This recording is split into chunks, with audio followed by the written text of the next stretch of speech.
Então, olá a todos, bem-vindos a mais uma Osteotalks. Tivemos aqui um interregno de alguns meses de férias e trago outra vez o meu convidado, Pedro Escudeiro. Acho que é o convidado que vem mais vezes aqui às Osteotalks, é a terceira podcast.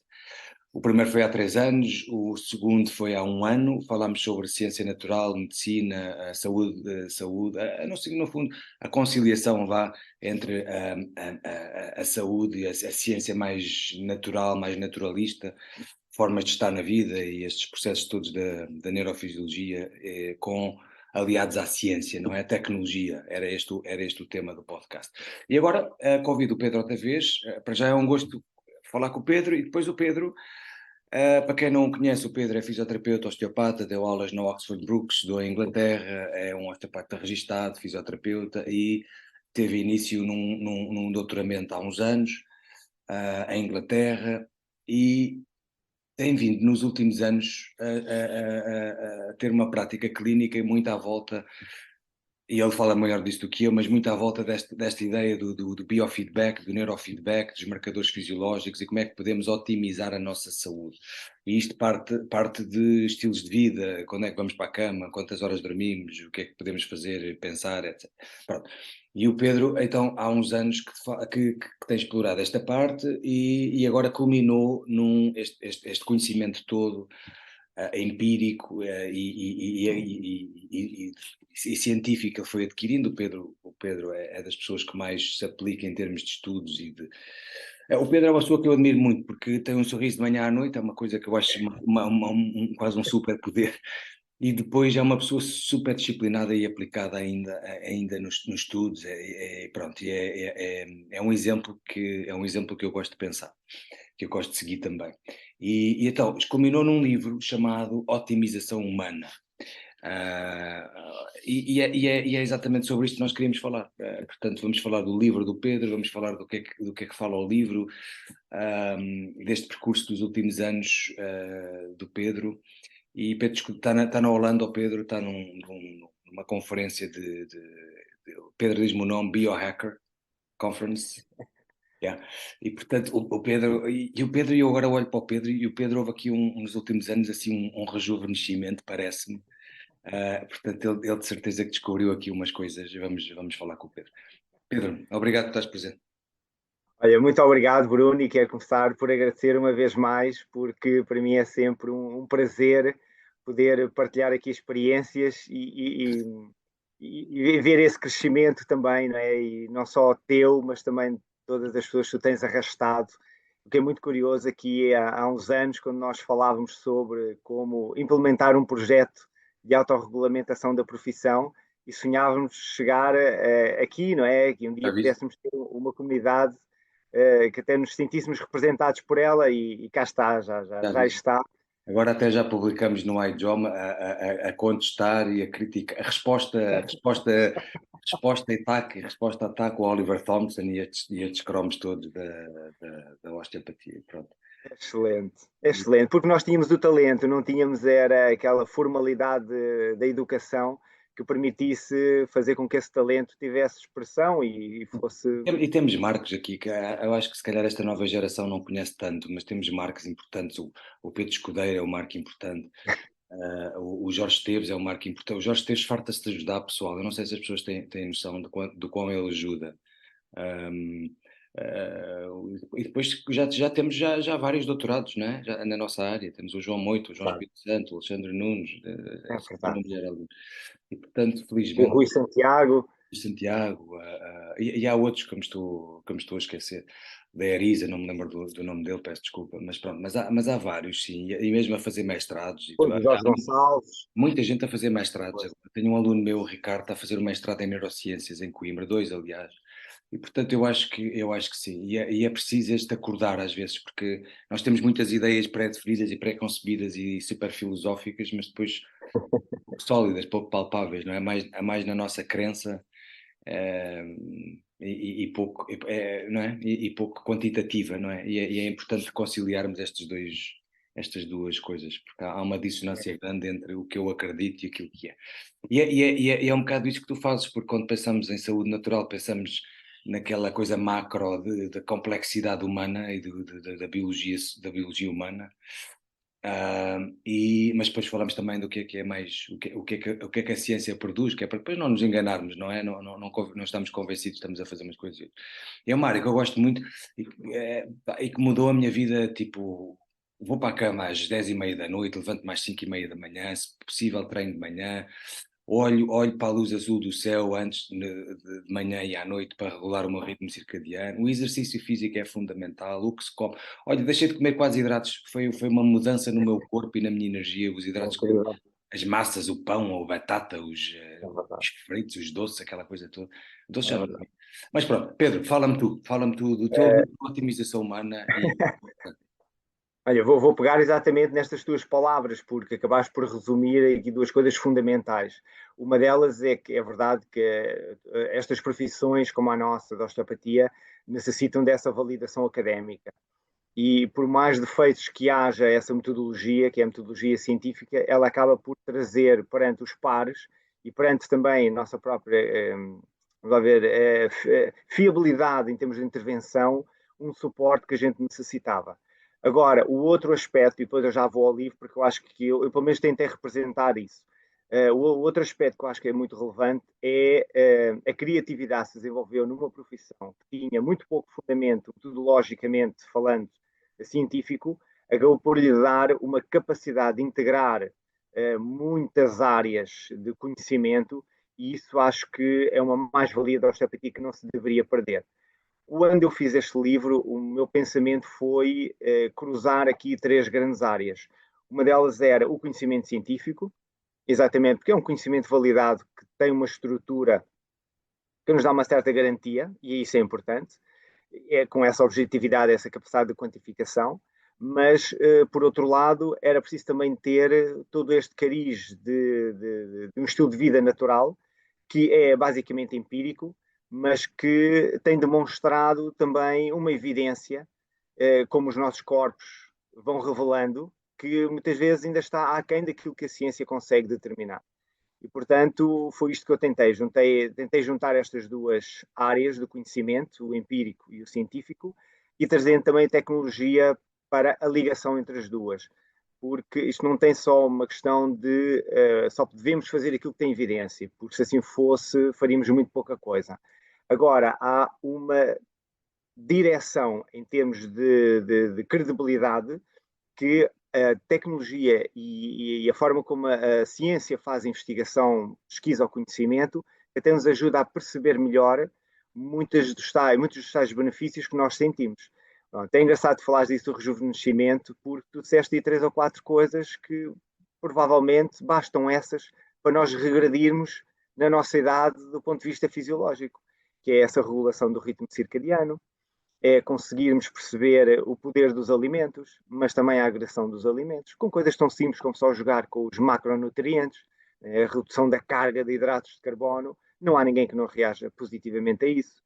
E, portanto, enfim, para mim este livro foi o pegar neste tipo de informação, que é uma informação que eu vou gerando ao longo do tempo, que utilizei, que é uma informação que já existe, ela está disponível, mas muito dispersa, e coloquei autoexperimentação, não só minha, mas também de pessoas que me vão acompanhando neste processo, e depois tentei fazer a ponte entre alguma da validação científica, mas também com uma componente que eu achei que era fundamental e que não encontro normalmente nos livros, que é o que é que os investigadores que produzem esses artigos tão bem delineados metodologicamente, o que é que eles dizem para além daquilo que é a restrição, condicionamento que uma publicação científica tem.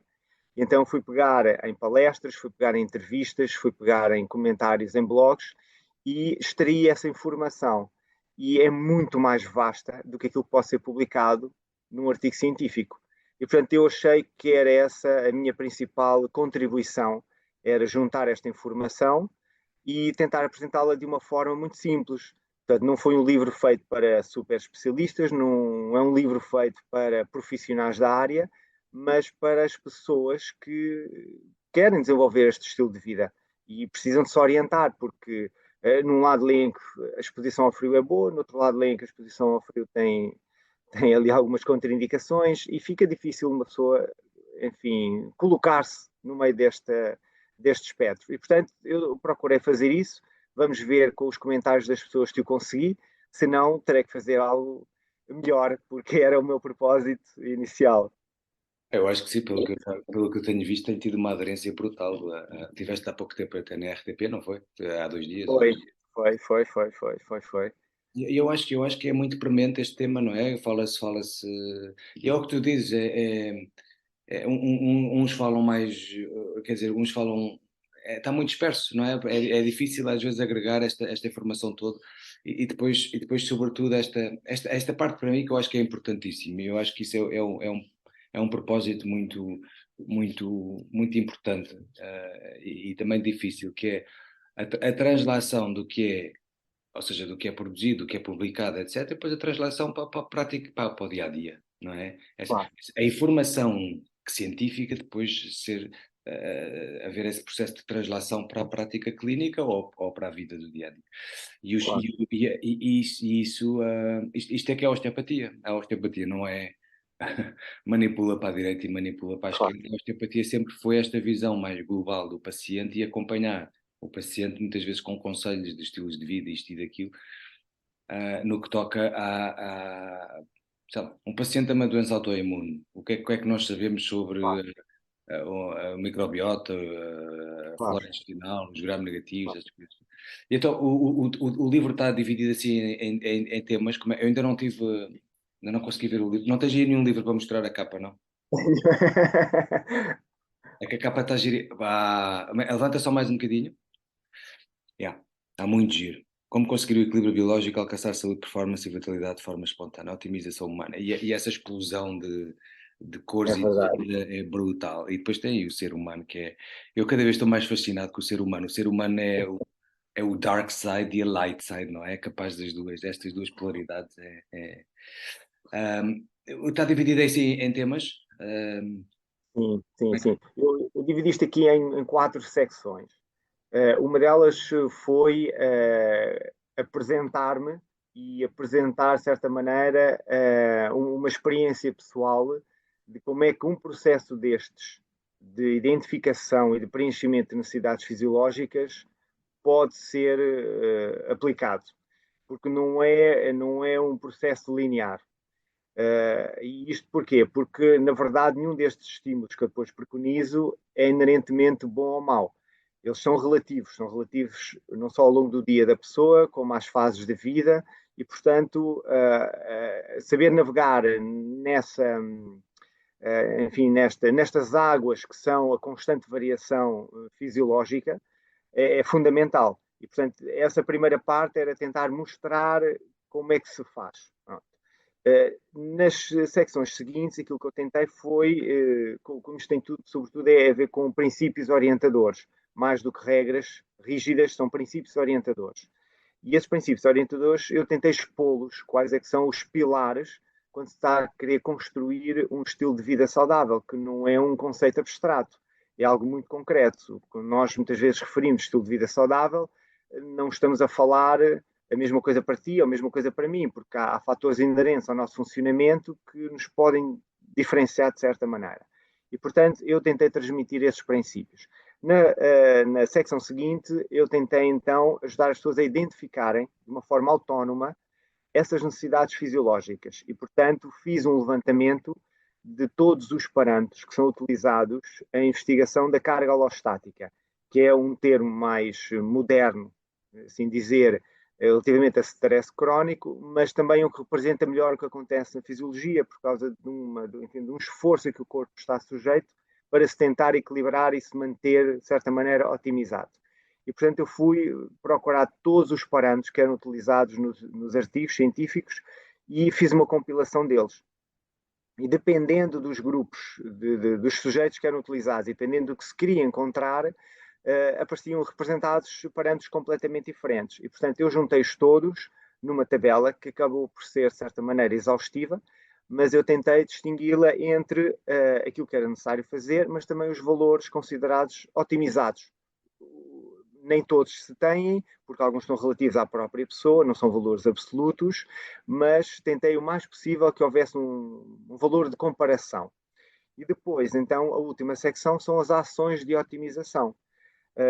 Se as pessoas quiserem, por exemplo, saltar para a última parte, mesmo sem fazer nenhuma avaliação, já conseguem ter muito partido, muitos benefícios, mas para quem quer ir um pouco mais fundo, em termos não só de conhecer a sua fisiologia, mas também monitorizar o impacto que as ações de otimização têm em si, então pode utilizar todos ou alguns daqueles parâmetros. E, portanto, eu tentei organizar desta forma, que fosse objetivamente um processo, que a pessoa pudesse percorrê-lo ao longo do tempo, e porque não é um livro estilo um romance, que a pessoa leia de ponta a ponta, é mesmo para ir aplicando e experimentando, reavaliando e depois então passar para a próxima. E pronto, isto também tem a ver com a forma como a gente orienta as pessoas na saúde escudeiro, no seu processo de aquisição enfim, de alguns benefícios, ou mesmo da criação de um novo estilo de vida, quando o anterior não está a funcionar. Portanto, é um bocadinho o resultado disso também, dessa experiência no terreno, não é? A gente tem, como osteopatas, temos digamos, este quase impulso de ajudar a pessoa mais do que só deite-se na marquesa e vamos manusear o corpo. Uhum. E portanto, o livro dá autonomia à pessoa, não é? A pessoa não precisa de comprar um aparelho ser mesurado, nada, não precisa de adquirir um equipamento, nem ir à clínica medir, certo? Dá autonomia à pessoa, certo? Da autonomia, embora haja muito pouco investimento. Por exemplo, umas análises clínicas têm que ser feitas pelo médico, isso não há forma de ultrapassar. E há um equipamento ou outro, mas são tudo equipamentos muito acessíveis. A única que pode ser necessária ajuda extra, e que se calhar só se encontra em clínicas, é uma avaliação um pouco mais profunda do sistema nervoso autónomo, em que se utilizam vários sensores para isso. Mas é possível obter a informação-chave com uma simples banda de 70 euros, ou com alguns dispositivos, alguns relógios que existem no mercado a preços baixos. Estamos a falar da frequência cardíaca, tensão arterial, heart rate variability, coisas assim, frequência Sim, respiratória. essencialmente essa última que tu disseste, exatamente. A variabilidade da frequência cardíaca, porque é um parâmetro que traduz o funcionamento do sistema nervoso autónomo, exatamente. É isso A mesmo. pressão arterial tem muito que se liga também, não é? Há uns médicos agora a falar muito nesta ideia da pressão arterial ótima. Isto tem muito que se liga, não é? Depende muito da pessoa e da idade e tem muita variabilidade também. Pronto. Constantemente, constantemente. E essa é uma das dificuldades de alguns parâmetros, é que eles estão constantemente, são dinâmicos, estão constantemente em variação. E por isso é que as medições têm que ser feitas ao longo de muitos meses, algumas delas, mesmo para se poder ver um padrão e que vai emergindo com o tempo. E quem diz isso diz outros parâmetros, por exemplo, alguns dos parâmetros do sono também nada nos diz, numa semana não conseguimos tirar grandes conclusões. E a mesma coisa se pode dizer de algumas análises clínicas que se fazem extrapolações a partir de valores, quando eles são algo do momento. Se fosse fazer a análise, passar 3 horas, já teria outro valor, outra leitura. Mas, bom, teremos que trabalhar às vezes numa informação um bocadinho mais grosseira e pronto, depois se não funcionar temos que ir um bocadinho mais ao específico. Mas no livro eu tentei que isto pudesse ser feito com custos mínimos e que depois do investimento inicial a pessoa pudesse fazer realmente sozinha, porque tenho muito esta ideia da autorresponsabilização em termos da saúde. E, portanto, também tentei promover um pouco isto. Aqui está. Pronto, é isto que se tem que fazer, já garante uma boa evolução. Ok, ótimo. E portanto, no fundo é isto, é a melhoria da saúde cardiovascular, da saúde metabólica, endócrina, regular o ritmo circadiano, não é? É fundamental. Exatamente. E depois Exatamente. os parâmetros vão-se controlando, até hoje em dia há apps para controlar o sono e o tempo Exatamente. de sono profundo, etc. Exatamente, exatamente. O que acaba por ser até bastante até motivador e estimulante fazê-lo, porque nós estarmos a ver os nossos próprios parâmetros alterarem-se em função das alterações que fazemos é fantástico. E por isso é que, para mim, este é um processo essencialmente divertido, porque torna até nas relações e nas pessoas com com quem eu normalmente lido, mais ou menos toda a gente vai mudando coisas, e, portanto acabamos por nos divertir um pouco com, exatamente, a fazer comparações, portanto, tornou o processo muito mais integrativo, ser feito em grupo do que ser isoladamente. E eu Acredito. acredito muito nisto, né? Eu acredito muito nisto, que realmente a saúde também tem uma grande dependência de quem está à nossa volta. E por isso é que temos que ir engrossando este grande movimento de pessoas que querem ser saudáveis, porque vai tornar as dinâmicas da sociedade muito mais fáceis. Né? Não, não deveria ser um sacrifício, não deveríamos ser umas aberrações por estarmos a tentar dormir a horas que não agridem a nossa saúde. Não é? Opa, isso é uma das maiores dificuldades. Nós sabemos que a saúde emocional e a saúde física também está muito ligada com as relações que temos. Portanto, as relações afetuosas, de proximidade de filhos, quem não tem filhos, de animais de companhia, mas também de círculo de amigos próximo, é muito importante para o ser humano, é um ser humano social. E depois há uns mais introvertidos que precisam de mais tempo para eles, outros mais extrovertidos. Mas uma das minhas grandes dificuldades nas relações sociais é isto, e eu tento incutir isso na minha filha também, porque a minha filha tem 5 anos, portanto sou eu que faço os horários de... mas poça, eu gosto de jantar às 7 da noite, 7h30, o que é isto de jantar às 10 da noite, 10h30? Isto é uma coisa estranhíssima. É Eu às 10 horas, 10h30, gosto de estar na cama, mas tu és maluco, é a hora de jantar é que estás na cama, aquelas coisas assim, para que é que te levantas vais correr às 5h30, 6 da manhã, então, mas isso não é aquela coisa de...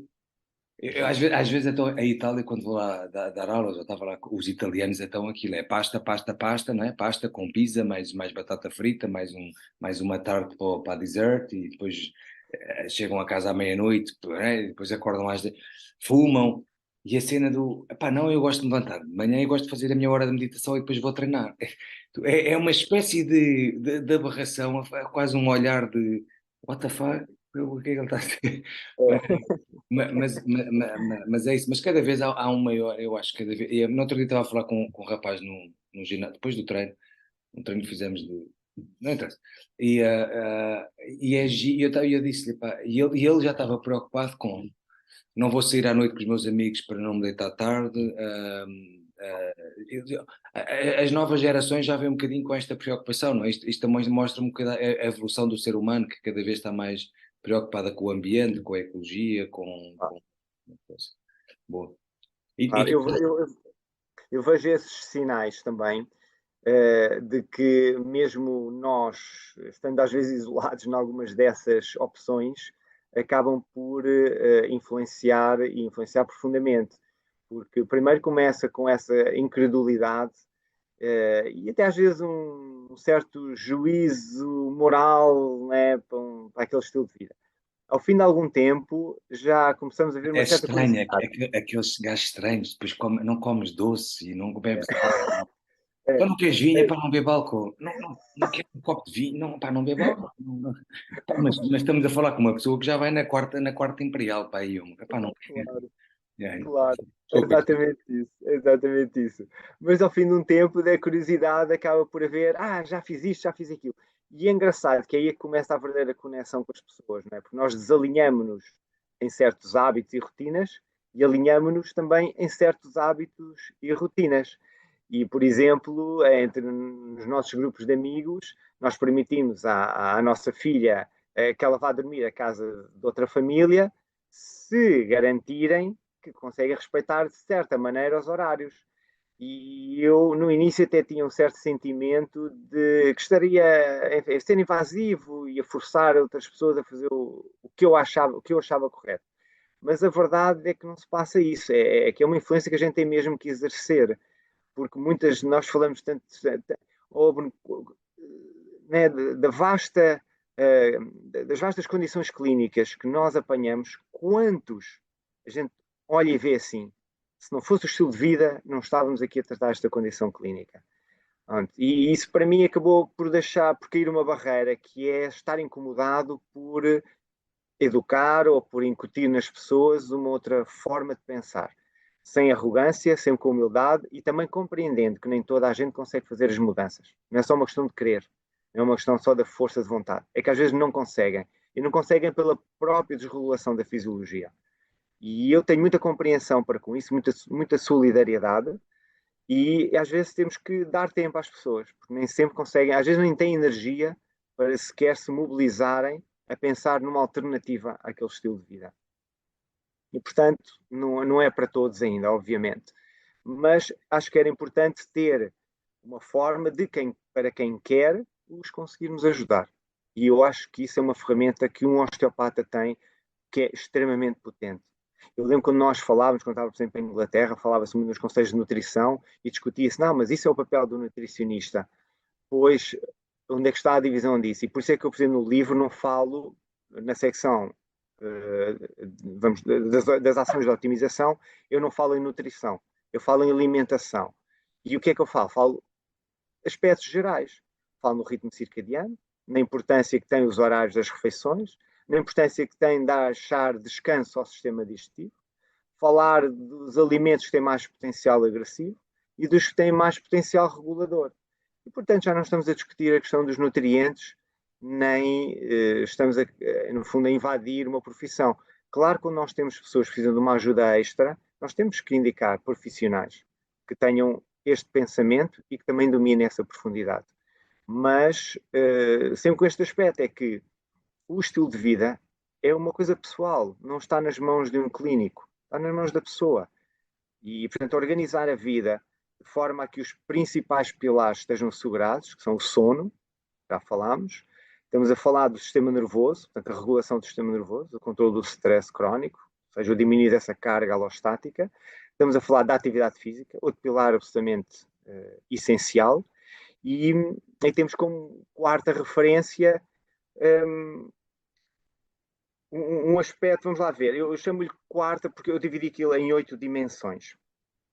E embora eu lhes dê a importância a todas, há 4 que são, vamos lá ver, as tais mobilizadoras, não é? Portanto, o sono, a alimentação, a atividade física e a regulação do sistema nervoso.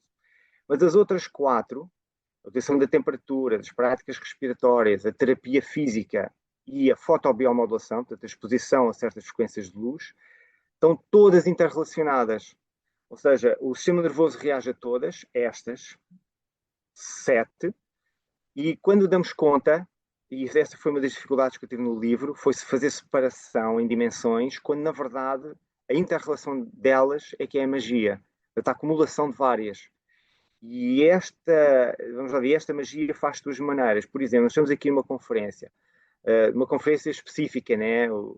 Os biohackers são, ou deveriam ser, este topo da compreensão do ritmo natural. Mas eles vão ter, por exemplo, uma festa de encerramento que começa às 10 da noite, vão até às 2 da manhã. E vão lá estar. E esta é que é a parte curiosa. Uma pessoa, se não conhece, diz, ok, então, mas eles preconizam de estar cedo e deitam-se tarde. Pois é que de vez em quando há espaço para isto. Mas depois de saber recuperar disto, é fundamental. E então eu representei este aspecto no livro também, num dos princípios, que é o corpo necessita, em algumas destas dimensões, de ser desafiado.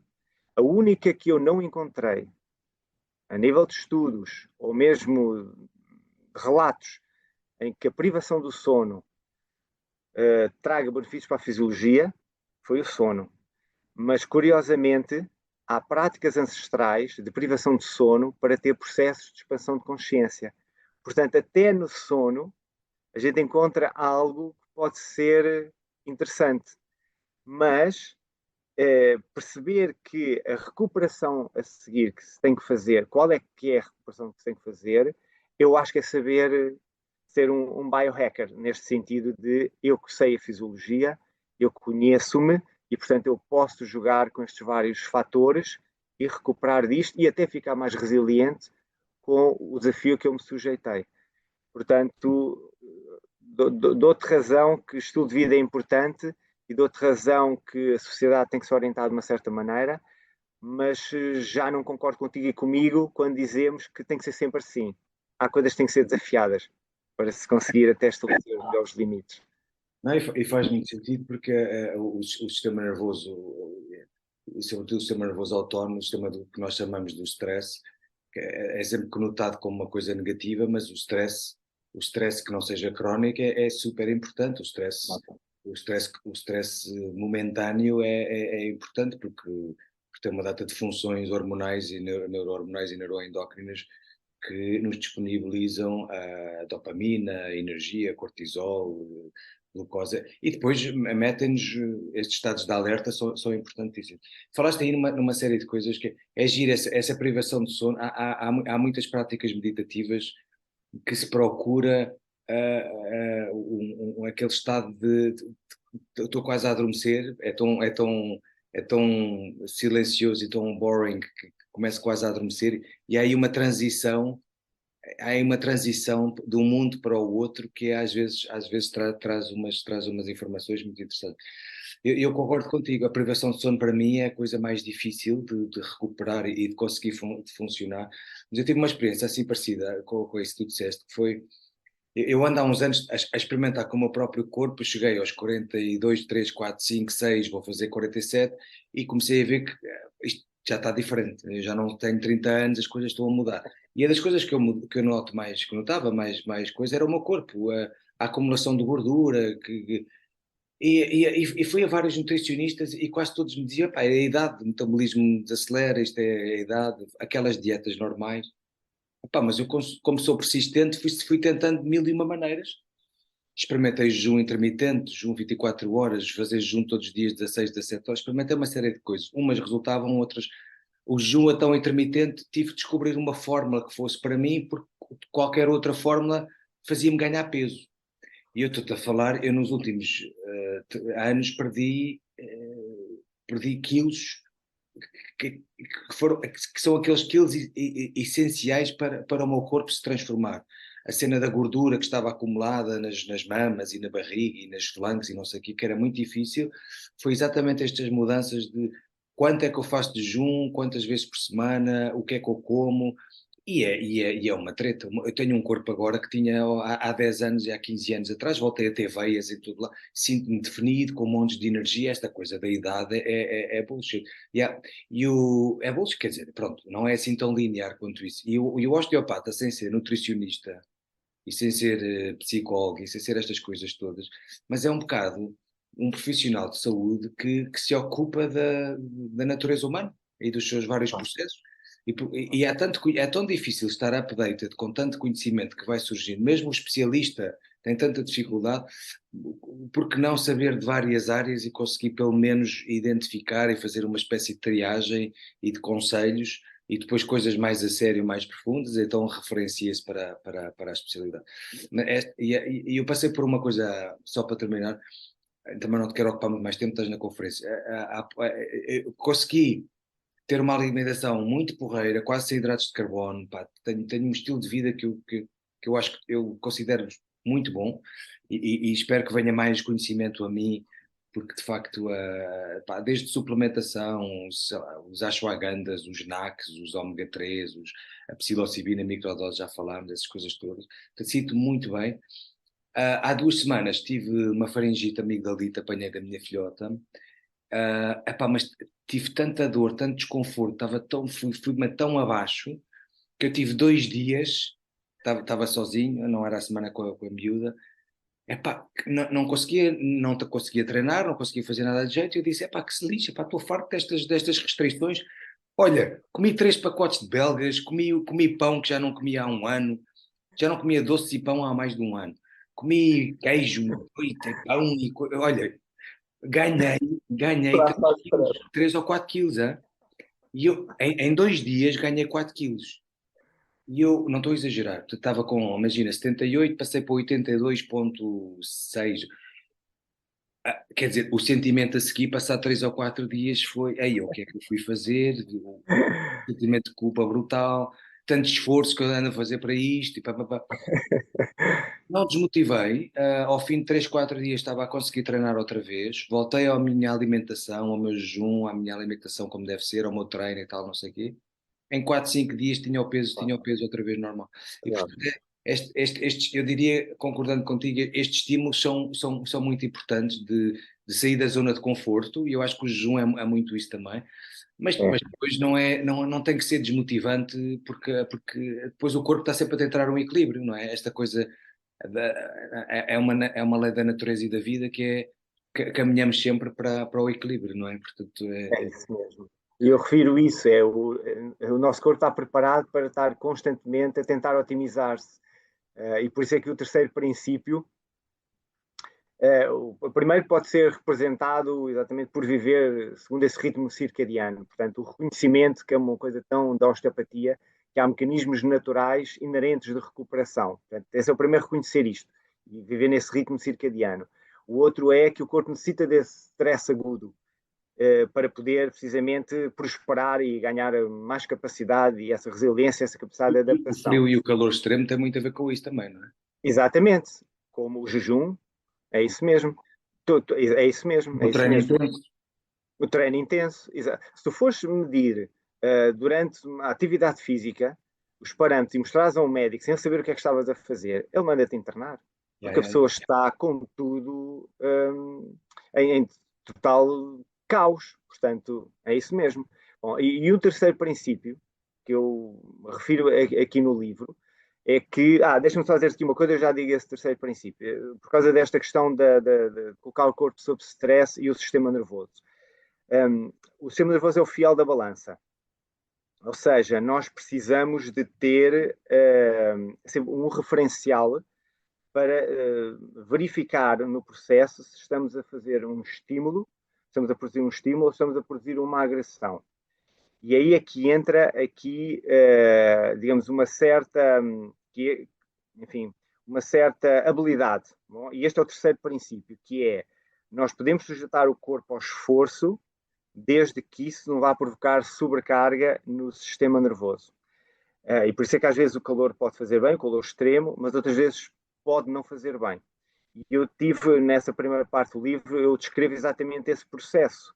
Como é que de repente eu já estava para além, apesar de me sentir muito bem, ou seja, a minha sensação, a tal da dopamina, estava-me a dar, e as hormonas de stress estavam-me a dar uma capacidade fantástica, mas eu estava com outros aspectos de desregulação, como por exemplo, uma irritabilidade enorme, uma incapacidade para me concentrar, porque estava num entusiasmo muito grande.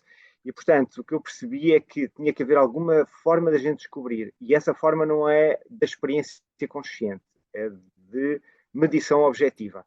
Então, uma simples banda para medir HRV pode ser o suficiente para nos dizer isso. Ou então, temos de estar muito atentos à subtileza da desregulação, nesse aspecto da paciência, nesse aspecto da irritabilidade, se isso começa a tirar-nos a capacidade para processar melhor os alimentos.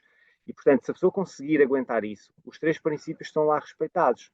Está o mais normal viver dentro do ritmo circadiano e de vez em quando aplicar uns estímulos ali para além do limite, desde que não haja a tal da sobrecarga, não se desequilibre e depois tenha dificuldade em recuperar. E isso para mim era muito importante. E quando eu transmito às pessoas os princípios, eu tento que elas dominem a arte disto. E depois estão a fazer frio, se fazer calor, se comem, não mais horas, já é secundário, é exatamente isso. Porque elas respeitando esse limite e consegue-se. E portanto, eu concordo a 100%, né? Nós temos a profissão que se calhar mais pode ajudar as pessoas nisso, porque temos essa é a nossa identidade. É relacionar, é sermos um bocadinho psicólogos, é sermos um bocadinho nutricionistas, sermos um bocadinho treinadores de atividade física e, e temos esta ferramenta fabulosa, porque talvez consta, não sei se será mesmo assim, mas que pelo menos tem uma influência enorme no estado do sistema nervoso é o toque. E portanto, que eles chamam soothing touch, portanto, o toque com intenção terapêutica de criar relação e de acalmar um organismo. Quem mais é que tem essa ferramenta como nós, que estamos ali às vezes 20, 30, 40 minutos a trabalhar numa pessoa com uma voz calma, com um ambiente tranquilo, a relacionar-nos com a vida da pessoa. Por isso é que a gente os consegue ajudar, porque na forma como nós articulamos a própria anamnese, estamos a retirar informação sobre até as crenças, as convicções da pessoa, as suas práticas, e por causa disso a pessoa sente-se ouvida e nós a seguir temos a hipótese de aconselhar enquanto vamos tocando. Portanto, muitas das nossas ações às vezes são feitas em interação. E eu acho que isto aqui é absolutamente mágico na nossa profissão, porque não estamos a tratar um entorse tibiotársica que tem um protocolo mais ou menos estabelecido, não é preciso inventar muito, tem uma componente psicológica e emocional, obviamente, mas se eu praticar o protocolo sem falar, aquilo vai funcionar. Mas nas condições clínicas que nós recebemos, que são muitas derivadas dessa sobrecarga, se nós não tivéssemos essa abordagem, acho que não tínhamos o poder que temos. E não vejo mais nenhuma especialidade clínica a conseguir fazê-lo, ou porque estão condicionados de tempo, ou porque não têm essa visão global. E eu acho que isso é um privilégio. É um privilégio. Boa. E notas uma boa receptividade dos pacientes, não é? Este, este, esta partilha, ou seja, tu estás a ser didático, não é? Estás a dar ferramentas de autocuidado e de autonomia, e notas esta receptividade. Ou seja, o que eu na minha prática eu noto é que às vezes há pessoas que estão receptivas, outras nem por isso, é aquela coisa de. Claro. Mas isto também depende da habilidade de cada um, não é? Tu vais introduzindo assim o tema, não é? E notas Eu essa, noto, essa eu receptividade. noto e é um Eu já te bocadinho procuro um bocado para isso, para essa. Pois, ora aí é que está, é isso mesmo. É que nós acabamos por atrair pessoas que se dão bem com o nosso estilo de intervenção e, portanto, sim, tem muito mais pessoas que, não é que às vezes me perguntem diretamente, mas esperam algo que não seja só terapia manual. Isso, sem dúvida. E eu, sabes que eu divirto muito com isto, porque às vezes meto-me com as pessoas o que é que eu sinto, não é? Eu penso que todos nós, clínicos, já com alguma experiência, sentimos. É que há pessoas que aceitam, e tu referiste isso aí há pouco da idade, as pessoas aceitam como normal estarem disfuncionais. E, portanto, quebrares essa noção e dares uma alternativa a isso, para mim é um gozo enorme. E eu rio imenso. Eu, às vezes, acho que a pessoa até pode sentir que eu estou a ser leviano, porque eu rio realmente, eu dou gargalhadas, às vezes, com, digamos, olha, posso dar um exemplo de uma situação que não aconteceu assim há muito tempo, de uma pessoa com 30 e picos anos, dizer-me, não, mas eu já tenho muito cuidado. Isto já me aconteceu mais que uma vez, já me aconteceu mais que uma vez, mas recentemente aconteceu uma outra vez e, portanto, isto recorda-me esta situação, que é, mas eu já tenho muito cuidado quando vou às compras, não trazer sacos muito pesados. Não é assim, mas só pode estar a gozar comigo, quer dizer, acha que eu vou ficar feliz porque nem consegue levar um saco do supermercado? Eu fico é triste, isso só quer dizer que é fraca, que é débil, isto era só o que faltava, tem que levar um, tem que levar dois, ainda leva o miúdo do outro lado e chega ao carro, abre a porta com a perna e isto é que é ser saudável. E eu acabo por fazer disto um momento de humor e é engraçado, porque mesmo que a pessoa não tenha interesse, há, há ali uma informação que passa. Eu sinto isso, eu sinto isso. Se depois efetivamente ou não, não sei. Mas naquele momento eu sinto que passa, que a pessoa fica um bocadinho abanada, tipo, mas é possível isso? É possível isso. Pode não querer fazer, mas é possível isso. E isto para mim passou a ser muito mais importante apoiar a pessoa nesse processo do que propriamente deite-se na marquesa e vamos lá então tratar esta contratura. Mas eu estava a dizer isso, e há de facto, isto tem tudo a ver com a evolução humana. Há uma cultura de medo, há uma cultura de medo, porque desde os anos 60 é o colesterol alto, a civastatina e os triglicéridos, e tem que ser medicado. E é normal ter 50 anos e já ter 3 ou 4 ou 5 ou 6 medicações. É normal a hipertensão arterial, é normal ter barriga e não fazer exercício. Quando se casa, é normal engordar 10 quilos. É normal as varizes, porque a minha mãe já tinha. É muito isso, é isso, é verdade. Os cuidados com a postura. Eu acho que o ser humano precisa dessa atenção, desse carinho, desse apoio, não é? Porque temos um bocado de tendência para a vitimização. E, portanto, se aparece uma imagem ou alguém que diz tenha que ter cuidado com as compras, com a postura, com não sei o quê, esse medo vai se instalando. E há montes de gente que me diz, não é? Essa coisa da postura. E às vezes tu dizes, epá, você sabia que a postura não tem nada a ver com dores, você pode ter uma postura, pode ter uma postura gigante e não ter dores nenhuma, não é? Mas Não isto tem dor. não é uma coisa fácil de entrar, esta coisa. Sim. E Bruno, sabes que eu, a comunicação em saúde é muito importante e é uma área também emergente, a forma como se comunica. sabes que eu percebi que às tantas estava a fazer a gestão da dor crónica, eh, da dor ou da doença, da condição clínica crónica, porque eu sei que tu estás muito envolvido, olha, principalmente é um trabalho que foi o próprio Jorge Esteves que nos acordou para ele, se calhar à frente de toda a gente, que é esta capacidade do cérebro criar a realidade a partir do que prevê. E ele prevê baseado naquilo que é o nosso trajeto de vida, portanto, tudo aquilo que foi a nossa exposição social e cultural. Não, desculpa interromper, só dizer isto, desculpa, é muito rápido. Eu não sei Não, se não, claro. as pessoas têm noção, não sei se as pessoas têm noção, mas isto é uma coisa absolutamente fantástica. As zonas do nosso cérebro relacionadas com a memória, e há várias, mas a grande zona é o hipocampo. É uma zona relacionada com a memória, mas também é uma zona do cérebro relacionada com a prediction, com a previsão do futuro. E, portanto, basicamente, nós prevemos o futuro com base naquilo que experienciamos. E o nosso cérebro é muito, a não ser que tenhas uma consciência um bocadinho maior, não seguir este monkey, este pensamento que está sempre à frente ou atrás, e consiga estar mais presente, mas o teu pensamento no futuro é muito baseado naquilo que experimentaste, e portanto se tiveste dor até agora, vais prever teres dor no futuro, e andamos sempre nesta coisa assim. Desculpa interromper.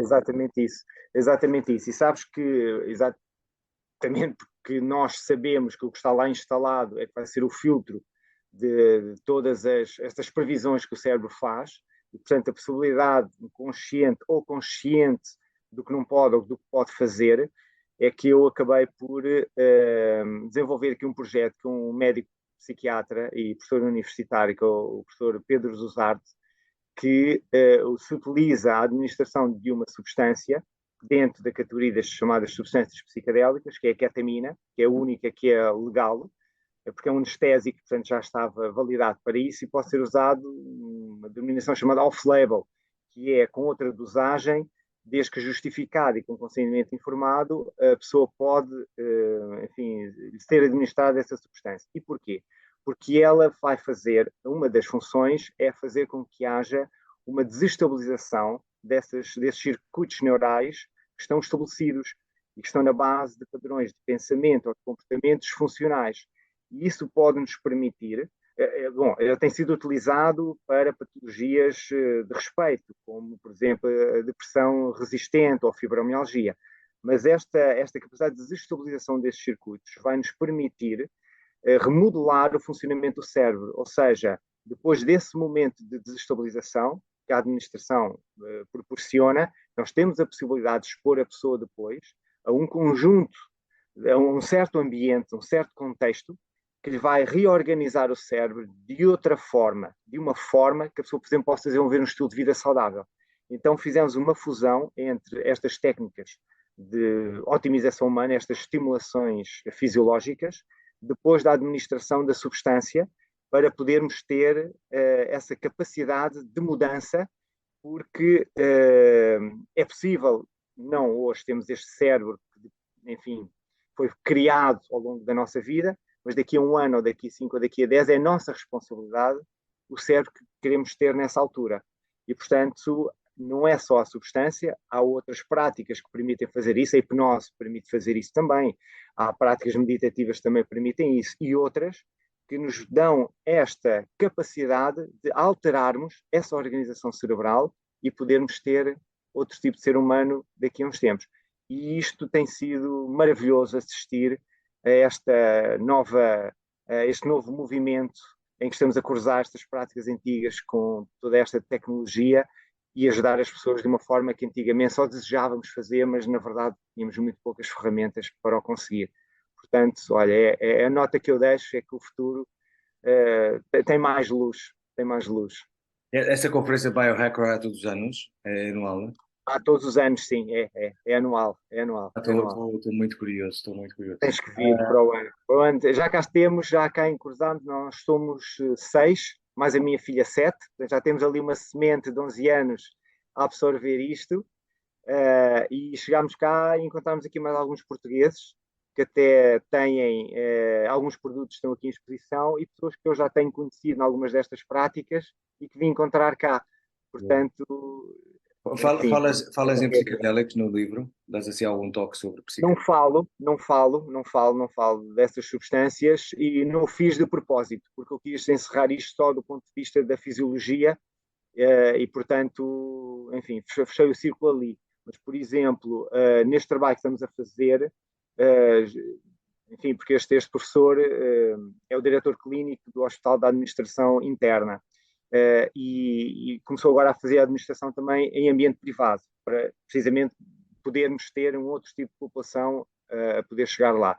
E é uma pessoa com muita formação, com muita experiência, com doutoramento feito precisamente neste cruzamento entre os estados psicológicos e os estados fisiológicos, que não são indissociáveis, mas que, enfim, se criou este afastamento e ele vem precisamente fazer esta união. Portanto, vou-lhe deixar a ele fazer uma publicação, enfim, com esse cariz mais profundo, enraizado na área da psiquiatria.